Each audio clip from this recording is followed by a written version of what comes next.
Hey, what's up, y'all? It's Jay from 6 Zeros, and we're going to talk about how they use trick language to attempt to write us out of our own reparations legislation. Yeah, I know you're thinking, the audacity, the unmitigated gall. I feel the same way, but let's get into it. The first paragraph you see there was the original, I'm going to say, eligibility clause, okay? Now, there were about 4 people on the panel that took issue with this clause because that it wasn't inclusive enough. So where this video starts is where they're trying to rewrite the first clause to fit Black migrants into the reparations for descendants of American slaves.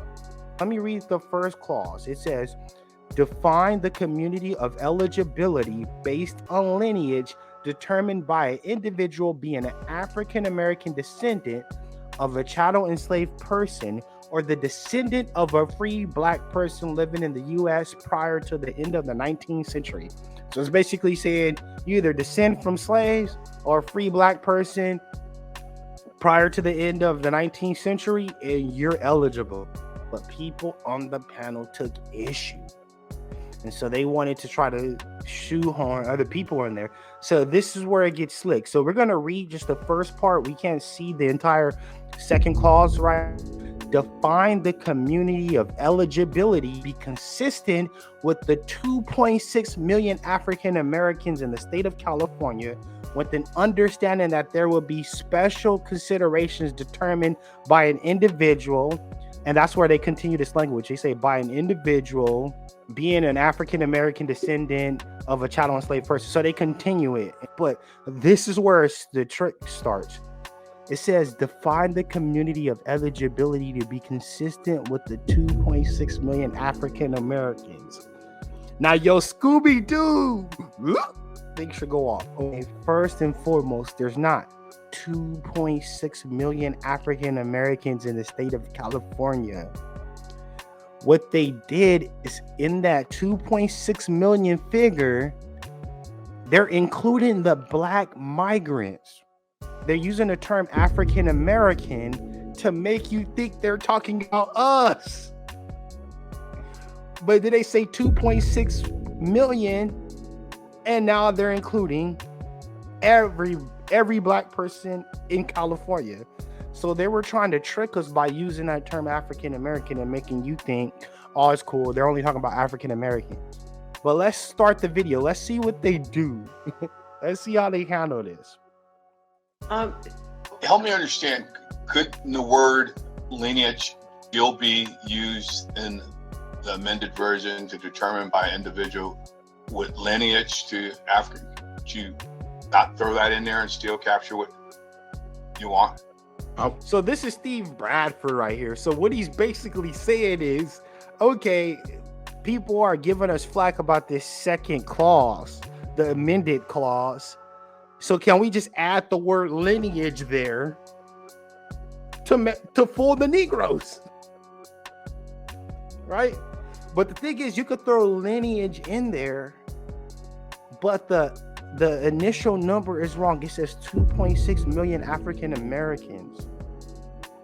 So they're already shoehorning Black migrants into reparations for descendants of American slaves, but they're adding lineage, the word lineage in there, to fool you and me into believing they're talking about us, when all they really want to do is dilute our repair.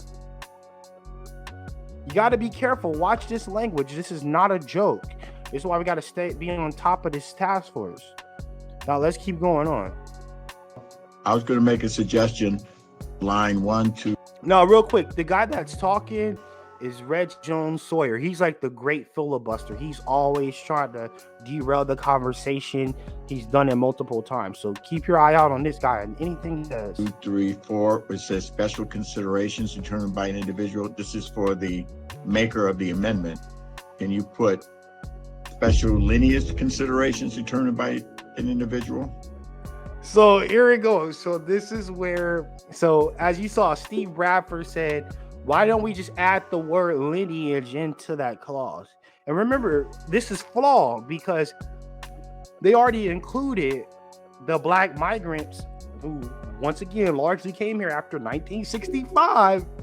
They already shoehorned them in there with the 2.6 million figure. So they're saying, let's add lineage to that phrase, special lineage considerations, to fool you and me into believing they're talking about us. This is how treacherous this is. They're trying to write us out of our own reparations legislation. They're doing it right in front of your face. And they're saying, let's add lineage to fool them. This is diabolical. That's fine. Our people have been enslaved for hundreds of years, enslaved. Black codes, Jim Crow, mass incarceration, the crazy drug disparities, all that, right? And what they're trying to do is boil all of that down to special lineage considerations. So in the reparations legislation or package that they're talking about putting together for us, because of our plight, we're going to be a special lineage consideration to that 2.6. See, they know that 2.6 includes black migrants. That's why they said special lineage considerations, because not all that is us. That's people from Nigeria, Ethiopia. Some of those people that would get reparations here was calling Tariq Nasheed the N-word in Twitter Spaces. And some of these people on this panel are trying to give them reparations. They come here and take our oppressor side against us, and there's people on this panel trying to give them our reparations. And they're trying to fool us. This is what goes on behind the scenes. This is why we have to keep our eye on this task force. So we gotta bam. All right, let's keep it going. Remember, John Sawyer, would it be special considerations including lineage? Now it's even worse. It's like, it's not even a special lineage consideration. It's a special consideration including lineage. So it can include something else. It could be including some place you descend from. You descend from somewhere else outside of the United States. This is the kind of trick bag language that dilutes any type of repair. That's why black and brown, minority, disenfranchised communities, all those type of languages that are all encompassing, that are not particular, like descendants of American slaves, that's why they're problematic, because they're using these all-encompassing, very vague terms to try to give repair to everybody but us. Either way, I'm good. If the people who want to insist on some type of lineage consideration, if they're good with it, I'm ecstatic. Think about that language. The people that insist. The whole thing is written. AB 3121 or whatever. It was written for us. And he says those that insist. No, the ones that are saying this needs to be for descendants of American enslaved are not the ones insisting. You are the one that is insisting on shoehorning people that don't have anything to do with the history of this country, trying to shoehorn them into our reparations. These people came here after the country was built, and they came here because it was the land of the milk and the honey. And the milk and the honey is our milk and the honey. And if we being real, in the American caste system, which we made a video about, these people are slotted above us in the American caste system because they know they're willing to play ball. That's why you saw some of them on Twitter Spaces calling him an N-word. Now that's not all of them, because there is a Jamaican guy on this panel that's writing out hard for us. But when you do stuff like this, it's showing why it's problematic. They're trying to so many people on this panel are trying to erase us. Once again, keep your eyes out. My question is, what does it actually do beyond the generic language of the bill, which we are asked to take forward and further specify? So what he's saying is, what Scott Lewis is saying is, in the bill AB 3121, he's saying the bill had a very generic or very vague term for this population of people we're going to recompense for hundreds of years of terrorism, right? And he's saying our task force is tasked with taking this vague term and specifying it to a particular population. But he's saying the way you wrote the second clause is still vague. We don't know who you're talking about in this second clause. And this is Lisa Holder, or what, I forgot her last name. I think it's Holder. This is her response. It gives the economists a benchmark. What the economists are saying that they need is a benchmark for purposes of calculations. Now they have their benchmark, 2.6. They who are African American here. So that's where he calls her out. And she's saying, well, give them the 2.6 million African Americans number for them to, go off of. But that 2.6 million African Americans number is a flawed number because it shoehorns, once again, Black migrants. And so this is where Scott calls her out. Once again, he's Jamaican. So what's the determination by which we are assigning this 2.6 million African Americans? What is that based on? Is that on census? I have a report here that was given So people out. who tick black in the census. Yeah, and I think we're going to try to pare it down when you get into lineage, when you get into your about free persons. That's when we start to get a little more specificity. Woo! See, if you've never dealt with contracts or anything like this, you don't realize how disgusting this is. So Scott Lewis says, who the heck is the 2.6 million African Americans? And then Reggie Jones Sawyer says, oh, well, we'll figure all that out under special lineage considerations. So what happens is, let's say they're like, state of California is like, oh, we're gonna give this task force $10 to distribute amongst the population.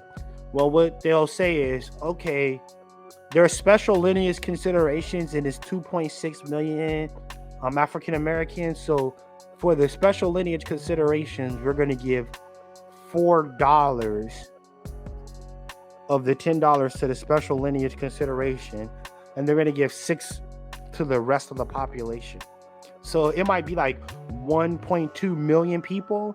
They're like, oh, we're going to give them $4 out of the 10, and the 6 is going to go to the rest. So the Black migrants would get the $6, and the people that's been here for hundreds of years would get the $4. That's what they're trying to do right here. And so he's like, oh, we'll figure out who's that 2.6 later on down the line. Let's just write this clause and have it say 2.6 million African Americans, and then we'll distribute the funds later on. That's that trick language, because once the clause is signed or sealed and delivered, then they're like, okay, we shoehorn Black migrants to this. Now we get to determine how much money goes to the Black migrants and how much goes to descendants of American slaves. That's what he's trying to do right there. He's running from the question and saying, oh, we'll answer that after this. I'll just say, I think that's incredibly problematic because an article just was released about Native American. In 2020, the notified as Native American and Alaska Native alone on the census was 9.7 million, which and Native Americans have this because they realize their numbers aren't. Just real quick, the person talking right now is the chairperson of the task force, Camila Moore. So this is her talk. Aren't that large, but yet the census allows for self-selection. And so people who are not, in fact, Native American, are not, descendants of indigenous peoples whose lands were stolen, are self-selecting as Native American. And it's taking away from the specific needs of fully recognized tribes. That's not. Yeah, so basically, Camila calls them out and says, if you're using census records to determine who's African American, then anyone could say they're African American, and now they're part of the injured class. But to sum this whole thing up, because we know the resolution. The resolution is the top paragraph, the top clause won out, and now it's lineage based. But the point of this video is for it to sink in. Look at how they tried to sabotage us. Look how stupid these people think we are. These people think we are stupid. And when you watch this video, you should be upset. You should be outraged. You should be very you should have a fire in your heart that these people will go there and try to write you out of reparations legislation that is intended for you in the first place. You should watch this and understand that this has been going on for decades, if not even longer, where they've used this trick bag language to make sure that resources don't funnel down to us. But we got to this was one of the situations where we really got to watch it play out right in front of our face. And that's why every time they have in these meetings, we need to stay on top of it and watch it and then hold the people accountable. And with that, I'm signing off. See you later. 6-0. If you want genuine black conversation that's uncompromised, unfiltered, join 60s.net today. Jay? Yes? I love 60s. I'm so excited there's a site where we can finally talk about black issues. When's the last time you posted? Well, the way my phone is set up. You're clearly not that excited about 60s. Have a great day.